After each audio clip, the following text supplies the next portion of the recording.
Love Samoa, welcome back to another edition of your Eyes on the Auala. We are here at NUS, and of course you can see that it is pretty packed. You know, everyone's starting the year fresh, starting another year, another journey to their new, what should I say, new milestone in their life, I might say. Of course, a lot of the children are just finished high school, so they're here for enrolling for foundation. You know, we're here to ask them, what does their future look like? Yeah, pe on ta ueru so.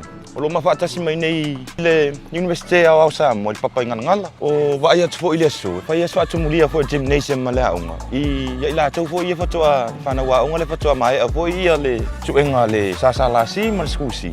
Ia o le ala o fangasol verso nei le stalina I la tau o mo le enrollment.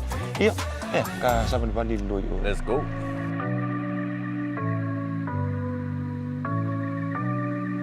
Ia, ole auai mai le awal ele enroll mo safo mo le usala ititi. Ia ole matata lo otave no ole media and journalism diploma lu. E fia vea ma tu sala por pasar la lumana. So se. Eyespy. Ya? Eyespy. Oi. Ya ko ya. Polokalame nga foundation kau sanga le. Polokalame nga agro le computing operating. Lalu banyak force ya. Ya ko fa wow di sima ko pepa. Dunga ile bakakali ma ko yo computer na ko computers yo ma ko ay mo polokalame nga ngai fa IT. Yo si uma mo si design fa mo yo ko nga le fa pe mga. I'm taking art subjects, but I'm like a general student. But I'm taking like laws, society and culture, geography. I'm planning to do really well this year because I disappointed myself last year. But I'm planning to go to New Zealand next year, like apply overseas, and hopefully I get a spot there.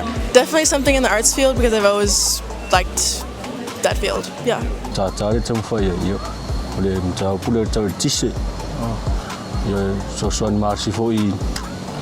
I makangal bengan maromo I so ngabeng fakingo ya ba voli ka singa bo ainga mangu ka le si ya le ko ngal ben ma vanga le fa ya fiele kisi no ya le ke le anga si o kimpe pa o yo so ngal benga so ngele ya fa le nga ke le kisi pero Elo verle tausaga mo le bachelor faculty le art lo so ina foi le lalangi ya o social o pip o kangaka ia o le population ia o le language ma se famamoenga ia avea ma se whaiaonga ia o se kangaka I whasalau o le ia mai si lava ngaluenga SM Firma o le Department of Art ia o le tausaga lu le Bachelor of Science Lalu le secondary teaching le whawhiaunga.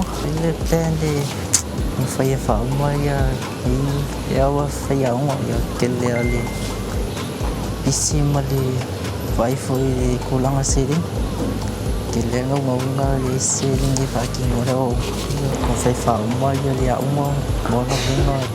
Ia whapea songi kuia inga uwe karesia.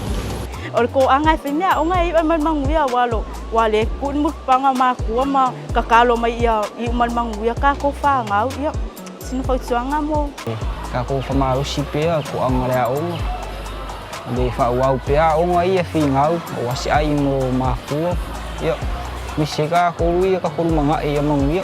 Well, I'd say this is like your final year. This is like your last chance to really pull yourself together, I guess.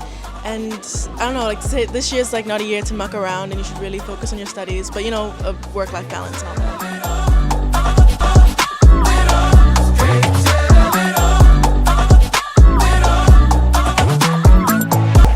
Yes, well there you have it, Samoa. Those are some of the answers of the students enrolling here in the National University of Samoa. And as you can tell from the answers, everyone's pretty much planned out their whole year. And so, of course, excited to start. Ia nasa mo ni sinau tali sampai fo tu ina mai leso.